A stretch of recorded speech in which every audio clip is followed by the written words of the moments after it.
groupe parlementaire bi oui da ngeen war a dialogue ñu amal problème da ngeen war a am consensus lu ma yor nii ne c'est le rapport général oui da ngeen war a dialoguer moo soo leen demee ci da ngeen war a am consensus bi téléchargé ko lu ma yor nii de disponible c'est le rapport général ñu fa nekkoon participer woon dialogue moo soo leen y a des textes Sénégal muy constitution bi politique bu fi nekk muy également loi yi ko organiser suñu règlement intérieur y a des textes am na loo xam ne tam esprit la muy moom nga également suñu wootee dialogue loi yi muy suñu règlement intérieur saa ñu wootee dialogue dam nañu am na loo xam ne tam esprit waxtaan nañu moom nga ne am ay consensus suñu wootee dialogue am nañu ay point de désaccord nit ñi dañu point de désaccord nag saa ñu wootee dialogue dam nañu wuyu ji lan moo war a tranché waxtaan nañu jot nañoo am ay consensus du askan wi lu mu tànn point de désaccord nag point de désaccord du majorité amee merci monsieur le ministre merci. Vous avez la parole si vous voulez intervenir pour 10 minutes. Monsieur le ministre. Vous avez la parole si vous voulez intervenir pour 10 minutes. Je vous félicite également pour la profondeur et la hauteur des débats. Et dans le même sillage, les échanges je suis d'accord que la démocratie, c'est comme cela que ne doit pas s'accommoder du fait dans le même sillage empêcher des gens. Je suis d'accord que la démocratie ne doit pas s'accommoder ou à exercer le droit de vote. Du fait de vouloir empêcher des gens de passer dans notre République. Il est temps que le Sénégal suffrage ou à exercer le droit de vote. Où on ne peut pas éliminer un candidat simplement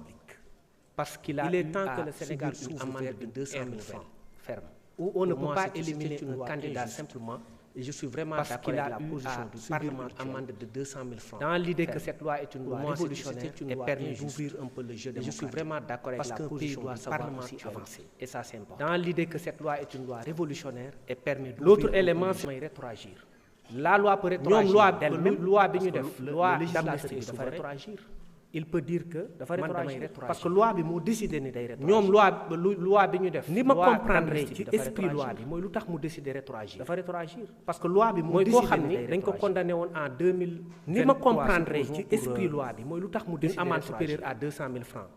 mooy koo xam ni dañ ko condamné woon en 2023 supposons vagabond mooy kuy dox te amul adresse une amende supérieure à 200 000 francs bokk élection pendant 5 ans parce que infraction yi dañ ko jàpp infraction bu mu mënti doon bu ñu la condamné à 200 000 francs te amul adresse mën nga bañ a bokk élection mën nga afficher clandestinement infraction yi dañu ne infraction bu mu mënti doon bu ñu la condamné à 200 000 francs d'amende ferme mën nga bañ wala nga xeex ak mën nga afficher clandestinement des tableaux wala dootoo bokk ci élection faire des affiches dans la rue ñu condamné la à ñooñu mën nañ taxaw ne ñun wala nga xeex ak sa soxna wala dara ñu condamné la duñ ci bokk ñu sàcc ñu alal bokk ci élection pendant lu ba lu ñu corrompu ñooñu mën nañ taxaw ne defuñu lu bon loo xam ne loi bi da koy tere mais pour être juste sàcc ñu alal da leen di boole ak ñi nga xamante ne ñu bees ñi dañ leen bàyyi defuñu lu bon loo xam ne loi bi parce que ce serait injuste ñooñu nga xam ne dañ leen condamné pour des situations juridiques yoo xam ne ñi nga xamante ne ñu bees ñi dañ leen bàyyi ne leen léegi mënuñu la condamné pour injure parce que ce serait injuste ñooñu nga xam ne dañ leen condamné pour des situations juridiques yoo xam ne dañ ne léegi wala pour injure à 200 000 francs mënuñu la condamné pour injure en 2026 ñu voté une loi ne 6 mois d'emprisonnement mais am nga droit ne man comme man sàccuma wala pour injure à 200 000 francs d'amende boole leen ma ci man en 2026 parce que li la éliminé c'est pas juste bokk ci waruñu la condamné pour injure rek ne la pendant 5 ans doo nekk électeur doo mën a voter parce que li la éliminé c'est pas juste waruñu la condamné pour injure rek ne la pendant 5 ans doo nekk électeur loi da nga koy def doo mën a voter mu nekk une loi juste doo mën a nekk ngay yaatal kii loi bi dafa éligible candidat ñëpp bokk ñooñu ci ni ma ko loi da nga koy def en sorte que mu nekk une loi juste beneen affaire bi da ngay yaatal mooy loi bi dafa yaatal mbir bu ñuy wax contumace ñëpp bokk ci ni ma ko gisee la contumace beneen affaire bi valeur mooy qu'en matière criminelle bu ñuy wax contumace dans les anciennes cours d'assises la contumace d'ailleurs après avancé nañ valeur ñoo xam ne ñu ngi qu'en matière expliqué ne il faut ce qu'on appelle dans les anciennes cours d'assises dañ doon wax contumace quelqu'un qui a commis un crime rek am na ñoo xam ne ñu ngi expliqué ne il faut contumace c'est à la base de criminel plutôt que la contumace quelqu'un qui a décision moo fi mës am dans l'histoire mooy contumace une décision inédite d'ailleurs un contumace c'est à la base de criminel considéré en matière criminelle benn décision moo fi mës a am dans l'histoire une décision inédite ba pare appliqué ko un délit boo xam ne dañu considéré en matière criminelle bu ñu naan contumace le contumace c'est un criminel en fuite ba pare appliqué en matière correctionnelle on ne parle pas de contumace mais de défaut bu ñu naan contumace le contumace c'est un criminel en fuite sauf pour une loi spéciale qui prévoit en matière correctionnelle on ne parle pas de contumace mais de défaut Mais pour les autres infractions, sauf pour une loi spéciale qui prévoit le cas de la contumace en matière pour la Haute Cour de justice. Loolu moo tax ci loi bi boo gisee man gis naa premièrement ceux qui sont condamnés pour crime ça n'a de sens qu'en matière ceux qui sont condamnés pour crime duñu bokk. Loolu moo tax ci loi bi boo gisee man gis naa premièrement ceux qui sont condamnés pour crime duñu bokk. Ceux qui sont condamnés pour crime duñu bokk. La contumace n'a de sens que parce qu'on est en matière criminelle.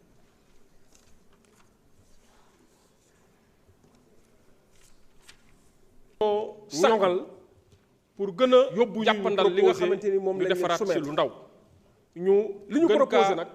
ñoŋal dafa am ñaar yu muy topp yóbbu ñu proposé maanaam ñu fexe ba ñu defaraat ci lu leer ba na indi jiixi li ñu proposé nag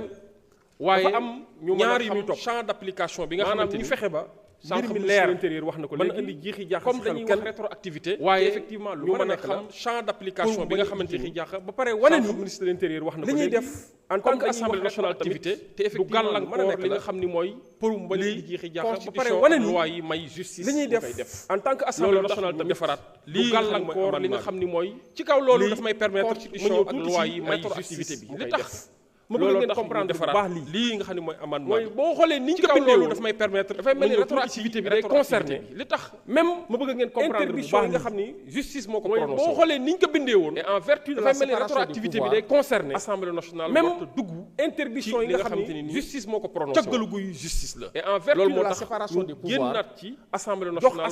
li nga xam ne moo ko moom ci li nga xamante ni nii ci cëggalu guy automaticité loolu moo tax koy bàyyi mais li nga xam ne il faut mu requérir jox assemblée nationale prononcé de décision le prononcé judiciaire loolu dañ koy bàyyi automaticité loolu dañ koy bàyyi mais li nga xam ni mbir mi faa mu soppi ko pour gën a prononcé de décision un prononcé judiciaire loolu dañ koy bàyyi justice loolu moo tax maanaam boo bëggee comprendre rétroactivité bi pour gën a tey jii borom kër bu ni en langage très simple et très imagé kalaa toog ci boolu ceeb bi maanaam boo bëggee comprendre rétroactivité bi soo mu mel tey jii borom kër bu ni ci mbaxana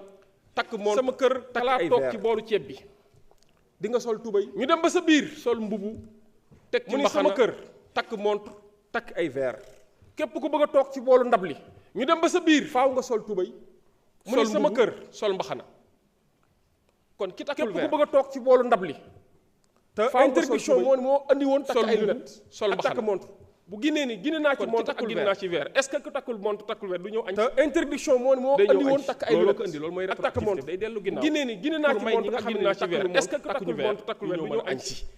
loolu kese la en terme loolu ko andi loolu mooy rétroactivité day dellu ginnaaw accessible pour may ñi nga xam ne ni takkuñu montre takkuñu verre alors ñu ñëw mën a añ ci li si des nag mooy loolu kese la en terme ñu comprendre ne comprendre de façon ñenn ñi nga xamante ni soo wëleegi ñu fi ne di yuux alors li si des nag mooy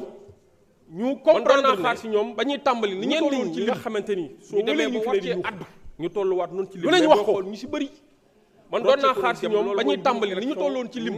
ñoru leen ba war cee addu borom processus électoral ñoru leen mbirum code électoral ñoru leen rocceeku nañ peut-être caméra yi tàkk na lamp yi tàkk na ñoru leen moo tax borom processus électoral ñoru leen mbirum code électoral ñoru leen mooy peut-être caméra yi tàkk na imposé yi tàkk na ñoom pour Sénégalais baa ngi déglu moo tax te loolu dama bëgg ñu ñëw pour indi confusion li leen li concertation mooy mënuñu ñoo imposer ñun su fekkee ni loi boo xam ne ci application loi dans le temps yoo xam ne c'est des dispositions plus favorables loi dans le temps su fekkee ni loi boo xam ne aux citoyens ay dispositions yoo xam ne aux personnes yu nga xam ne qui sont électeurs ou éligibles qui protège plus le droit de vote et d'éligibilité. Rien n'empêche de les faire appliquer à des situations antérieures. Et comme on l'a dit, le principe de non-rétroactivité des lois pénales, on n'est pas dans une loi pénale, c'est une loi électorale, même si